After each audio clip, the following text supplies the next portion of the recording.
episode 5ရဲ့အစမှာနာဇီတွေကလန်ဒန်မြို့ကိုဆင်းသက်ဖို့လုပ်နေပါတယ်။ဗိုလ်ချုပ်ကြီးဖန်နူတို့ဘက်မှာတော့လန်ဒန်မြို့နဲ့အဆက်အသွယ်ပြတ်သွားလို့ထိတ်လန့်နေကြပါတယ်။အတ္တလန်တိတ်သင်္ဘောစုကရောလေတပ်ကရောဖုန်းလိုင်းတွေမှာအကုန်ပြတ်သွားပါတယ်။အားလုံးထိတ်လန့်နေတဲ့အချိန်မှာပဲ Integra စစ်ပွဲကြီးကစပြီလို့ပြောလိုက်ပါတယ်။နာဇီကောင်တွေဘက်မှာတော့စစ်ဖြစ်ဖို့အတွက်စိတ်အားထက်သန်နေပါတယ်။လေသင်္ဘောထဲမှာတော့ခေါင်းဆောင်ကသူတို့ရဲ့ view ဟာအကြောင်းကိုပြောနေပါတယ်။သူတို့ရဲ့ရည်ရွယ်ချက်က Helsing and Lucas ကိုခေါ်လာဖို့ဖြစ်တယ်ဆိုပြီး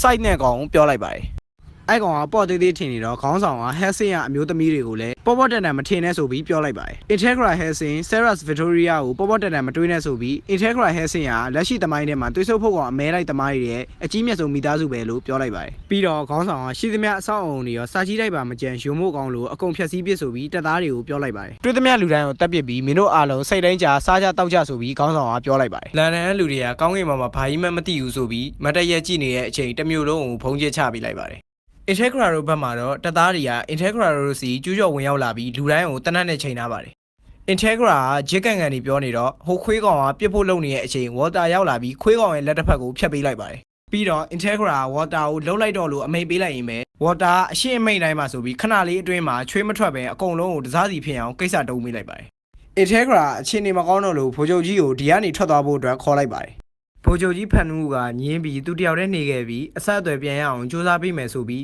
းပြောတော့ကြံတဲ့အလုပ်သမားတွေကရဲပြီးသူတို့လည်းတူတူကဘာကြီးကိုကယ်တင်မယ်ဆိုပြီးအလုပ်ပြန်လုပ်ကြပါတယ်။ Integra ဗိုလ်ချုပ်ကြီးကိုတနတ်တက်လက်နဲ့ကြီးတကတ်ပေးသွားပြီးပြန်သွားပါတယ်။ Integra Water ကိုမြို့ကိုလျှက်စစ်ထက်ပေးခြင်းကြောင်းပြောတော့ Water အမိတ်တိုင်းမှာပဲလို့ပြန်ပြောလိုက်ပါတယ်။လန်ဒန်မြို့ထဲမှာတော့သွေးစွပ်ဖို့ကောင်တက်ကမြို့သားတွေကိုရဲရဲဆက်ဆက်ကြီးမကောင်းရှုမကောင်းလိုက်တက်နေပါတယ်။သူတို့ကရဲရဲဆက်ဆက်တယောက်မှအလွတ်မပေးပဲလိုက်တက်ကြပါတယ်။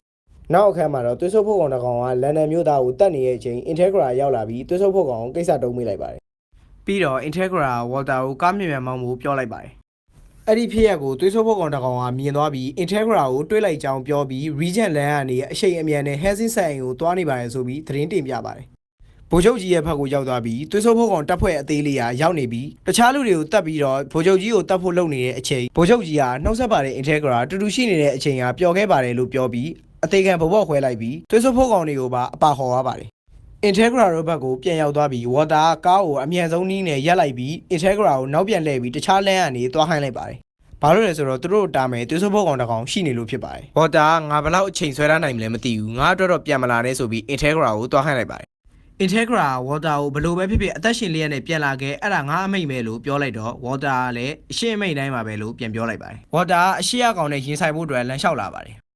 ဖုတ်ကောင်တက်ရဲ့ခေါင်းဆောင်က Integra Helsing လှုပ်ရှားနေပြီးသူ့ကိုအားလုံးလိုက်ဖမ်းကြသူတယောက်တည်းဖြစ်နေပြီဆိုပြီးအမိန့်ထုတ်လိုက်ပါတယ်။ဖုတ်ကောင်တွေကလည်းရောက်ရအရက်ကနေ Integra စီကိုတွားကြပါတယ်။ဖုတ်ကောင်တွေအားလုံးက Integra ကိုတွေ့တော့လှင်မြန်တဲ့အရှိန်နဲ့ Integra ရဲ့ကားနောက်ကနေပြေးလိုက်ပါတယ်။ Integra တခွက်ပြလိုက်တော့မမီတော့လို့တနက်တွေနဲ့ရောအမြောက်တွေနဲ့ရောလှမ်းပစ်တော့ Fast and Furious အကွက်နဲ့ရှောင်ပြလိုက်နိုင်ပေမဲ့လည်းလမ်းမိတ်တနေရာမှာကားကချောင်ပိတ်ပြီးရက်သွားပါတယ်။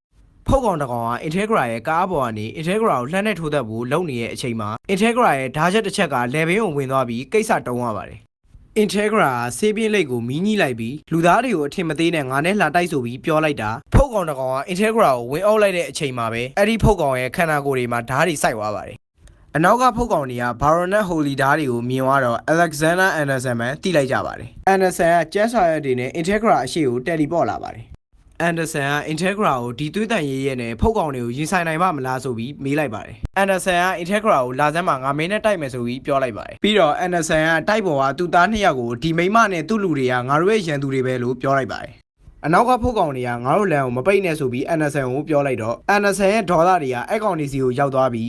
ပါဇက်ကိုပိတ်တာတေသူတွေရဲ့စကားမပြောဘူးဆိုပြီးကျုံးဖို့အတွက်ဓာတ်တွေကိုထုတ်လိုက်ပါတယ်။ပြီးတော့ Anderson Iscariot တွေအကုန်လုံးကိုခေါ်ပြီးစွန့်ကြီးဝိုင်းလောင်းကိုလုပ်ပါတယ်။စချကြပြီး Anderson ကအပီပင်အကုန်လုံးကိုကိစ္စလိုက်တုံးပါတယ်။သူ့သားနှစ်ယောက်ကလည်းအားရပါရလိုက်ချပါတယ်။ Iscariot တွေကလည်းဖျားစာတွေကိုဆိုပြီးတနတ်တွေနဲ့အပီပင်ပြစ်နေရင်ပဲ episode 5ကဒီမှာပဲပြီးသွားပါတယ်